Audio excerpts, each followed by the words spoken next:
أشهد أن لا إله إلا الله.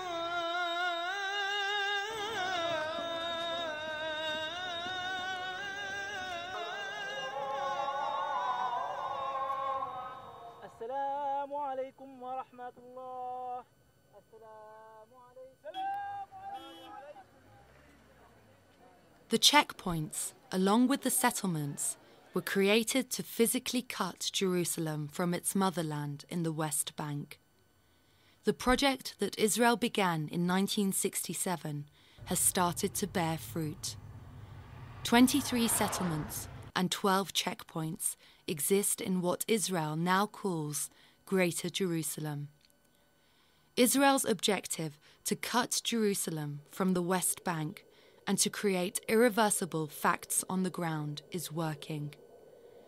Settlements now occupy 35% of East Jerusalem's land and account for more than 70% of the growth of the Jewish population in Jerusalem. Jerusalem is indeed the front line and the heart of the Palestinian-Israeli conflict.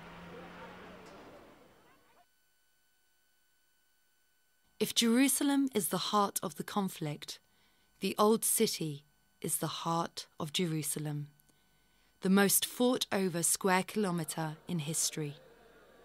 Home to the Western Wall, the Church of the Holy Sepulchre, the Al-Aqsa Mosque, and the Dome of the Rock. Every inch of this place is holy. 65 churches, 25 mosques, and 19 synagogues in less than a square kilometre.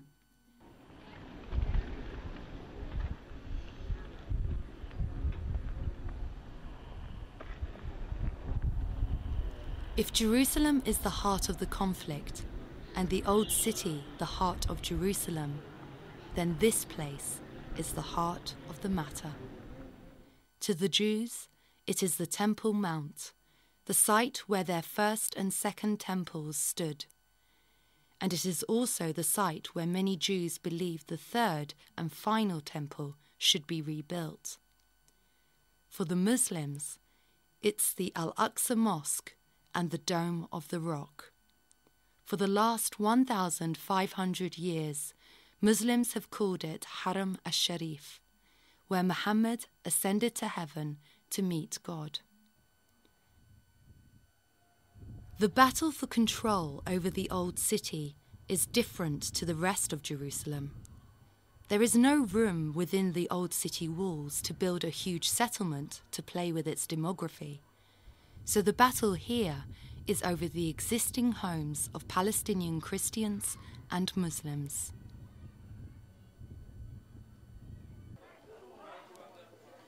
Ataret Kohanim is a leading settler organisation.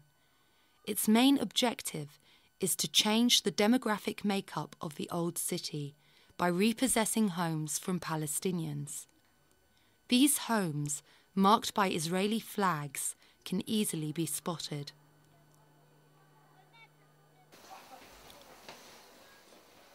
The settlers are infiltrating the Muslim and Christian quarters, although not a single Muslim or Christian family is allowed to live in the Jewish quarter. The Palestinians are aware of Ataret Kohanim's intentions, but the settlers have very powerful allies on their side, including the Israeli government, along with substantial funds from right-wing Christian groups in the US. In 1987, the settlers recruited a powerful neighbour, Ariel Sharon, who repossessed a house in the Muslim quarter. Sharon has never spent a night in this house, but has left no doubt about his support for the settlers.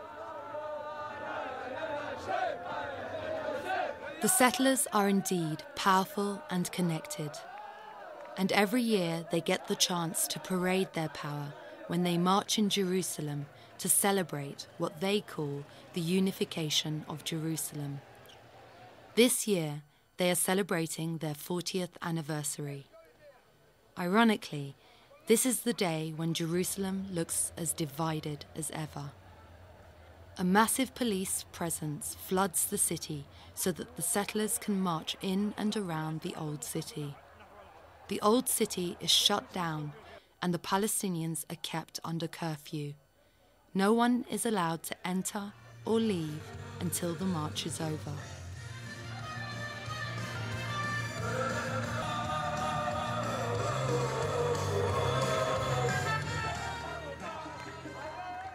There are glass walls between the two communities. We do not have the same education system, we don't have the same transportation system, we don't share the same language, we don't work at the same places. The two communities have separate city centers, business centers, services. Almost everything is divided. The Israeli demographic policy has brought nothing but misery and despair to the Palestinians and a sense of insecurity to the Israelis. After 40 years, Israel and its settler organizations are losing the war of demography, especially where it matters most, the Old City. The population of the Old City is 35,000, of which Palestinians make up over 90%. The Palestinian high birth rate has kept the Palestinian population growing. They have been squeezed into every available space, but they are not leaving Jerusalem. And according to Jerusalem municipality figures, in a little over 20 years, Palestinians will make up 50% of the city's population. At the same time, Jewish population growth keeps declining. For the last 20 years, more Jews have left the city than have entered it. For secular Jews, Jerusalem is a tense, intolerant, poor, overly religious, and divided city. We left it already. So many people are voting by their legs and foots. They simply walk out of the city. The Palestinian demographic growth has been a problem for Israel from day one. Israeli politicians openly describe it as a biological bomb, growth cancer, and fertility weapon. So what do? They build a wall, a 9-meter high wall that segregates the city's neighborhoods based on ethnic and religious grounds, which pushes a quarter of the Palestinian population in Jerusalem outside the city. The amazing thing about this part of the wall here is that this road in front of us, right here, was the main road that used to run from Jerusalem over on this side through to Jericho. And for hundreds and hundreds of years this was the main road. And now that wall runs right through the middle of that road and people can't go down to Jericho or come up or go back down to Jericho. If you ask Israel what's the wisdom of building such a wall, they'll tell you it's for security. In recent years, militant Palestinian groups have sent 38 suicide bombers to West Jerusalem, claiming the lives of 171 Israelis. Jerusalem has at times looked confused, bloody, and ugly.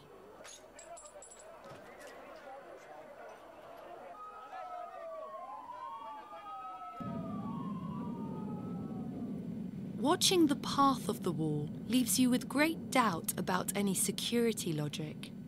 Its snaking path around the city incorporates Jewish settlements and pushes out populated Palestinian neighborhoods